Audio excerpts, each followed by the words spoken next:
for ceremonial displays, but still serving as combat vehicles. The following examples are not an exhaustive list, and obtaining completely accurate numbers is difficult regarding certain countries. However, let's begin with the most widely used World War tank in service today, the ubiquitous T-34-85. The Soviet T-34 first entered service in 1941 on the Eastern Front against the Germans. Incredibly, it remains in service in several nations around the world in 2021, some even seeing combat. North Korea received about 650 T-34-85s from the Soviet Union. It was the tank that led its invasion of South Korea in 1950. They still appear at military parades today, and a few dozen remain in service with reserve units. Vietnam was another big T-34 operator before and after the Vietnam War. Although replaced by more modern types, a few T-34s linger on in service today on the contested island of Trong Sa in the Spratly Islands in the South China Sea, where the Vietnamese use them as static coastal artillery.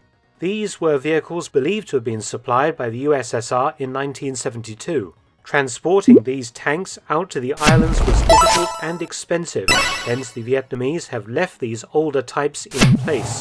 Other nations also operate T-34s today, including Guinea with 30 operational, Guinea-Bissau with 10, and Mali with at least 21 operational. Laos in Southeast Asia sold its last 30 T-34s back to Russia in 2019, and Cuba is supposed to have some still in service. But in Yemen, the T-34 has continued to see combat in the endless conflicts that have ravaged the region. In Yemen, a new version of the T-34 has appeared, the Lanyard T-34. You're probably asking yourself, what the hell did I just see? However, there is an explanation. Obtaining shells for T-34-85s in the Middle East is difficult today.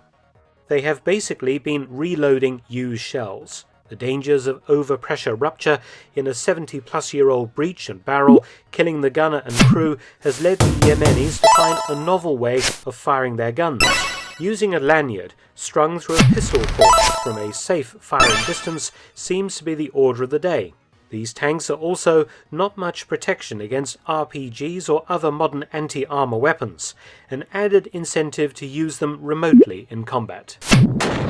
The M8 light armoured car saw extensive service with US and British Commonwealth forces all over the world in World War II, British calling it the Greyhound. With a crew of 4 and a 37mm main gun, it equipped reconnaissance units from 1943 onwards, with the last vehicles coming off the production line in June 1945. Post-war, the US exported surplus M8s to friendly nations all over the world, where it has soldiered on in the inventories of several militaries right up to the present day. In Africa, 3 nations still have M8s in service. Senegal has 10. Burkina Faso 10 and Cameroon 8.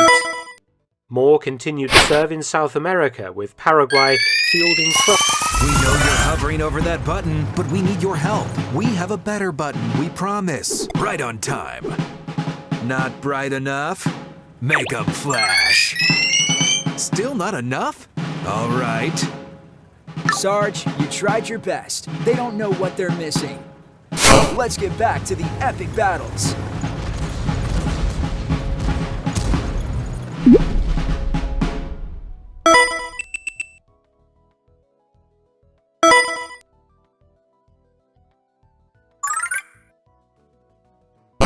Vehicles, and Peru about 30, in addition to more modern armoured personnel carriers. Paraguay is also notable for still having in service the oldest World War II tanks in the world. Whereas many of the T-34-85s already mentioned currently serving were actually built post-war, Paraguay's M3 Stuart light tanks were all built prior to 1943, making them 78 years old in 2021. The M3 first entered US service in 1941, serving in all theatres of World War II, and was later upgraded to the M5 version. The British used the type extensively in the North African Desert Campaign, and it was also used to equip US reconnaissance units until replaced by the M24 Chaffee in 1945.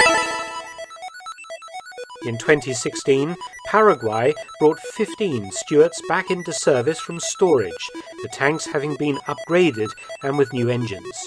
They are expected to serve on for several more years yet. The Soviet ISU-152 self-propelled gun appeared in 1943. It mounts a 152mm gun designed to kill German Tiger and Panther tanks.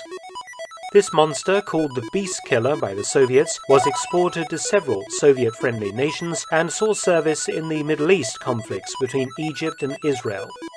One export destination was North Korea, and it is known that several 152s remain in active and reserve units, most probably as mobile artillery platforms. North Korea is reported to have a few Soviet EA-64 armoured cars in reserve service. Produced between 1942 and 1946, this 2.4-ton lightly armoured vehicle was cheap to make and extremely reliable, and was used extensively by other communist nations post-war. Another iconic World War II American vehicle is the M3 half-track. An early armoured personnel carrier, in total around 38,000 would be built. Used everywhere by the US, it also helped to equip the British and Soviet armies during World War II. Again, these vehicles were heavily exported to US-friendly nations during the Cold War. Mexico still had some in service as late as 2019. Today, two nations definitely still use the M3. Senegal has 12 currently serving in its army, while Peru still has between 50 and 60 vehicles on inventory. Our final World War II armoured vehicle is the Soviet Su-100 tank destroyer that entered Red Army service in October 1944. Armed with a 100mm anti-tank gun, it was developed from earlier vehicles, in a quest to deal with heavy German armour. Its gun could even penetrate the Tiger I at a distance of 2 kilometers. The Soviets withdrew them from service in 1967, but Warsaw Pact and Soviet-friendly nations received many surplus models. It remains in service today in 5 countries. Algeria reportedly has 50 in reserve, while neighbouring Morocco has 25 on strength, though only 8 are reported to be operational. Yemen has an astounding 70 examples, although many are now destroyed or inoperable. North Korea and Vietnam both are reported to have about 100 Su-100s in some form of military service. In addition, Russia keeps many Su-100s in holding facilities or in deep storage. Thanks for watching. Please subscribe and share, and also visit my audiobook channel, More Stories with Mark Felton. You can also help to support both of my channels at PayPal and Patreon.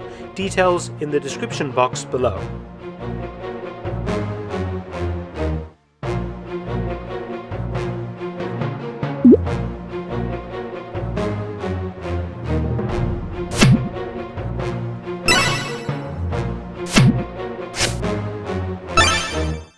World War II ended 76 years ago, and even today some World War II armoured vehicles remain in service with armies all over the world. And I'm not talking about vehicles used for ceremonial displays, but still serving as combat vehicles. The following examples are not an exhaustive list, and obtaining completely accurate numbers is difficult regarding certain countries. However, let's begin with the most widely used World War tank in service today, the ubiquitous T-34-85. The Soviet T-34 first entered service in 1941 on the Eastern Front against the Germans. Incredibly, it remains in service in several nations around the world in 2021, some even seeing combat. North Korea received about 650 T-34-85s from the Soviet Union. It was the tank that led its invasion of South Korea in 1950. They still appear at military parades today, and a few dozen remain in service with reserve units. Vietnam was another big T-34 operator before and after the Vietnam War. Although replaced by more modern types, a few T-34s linger on in service today on the contested island of Trong Sa in the Spratly Islands in the South China Sea, where the Vietnamese use them as static coastal artillery. These were vehicles believed to have been supplied by the USSR in 1972.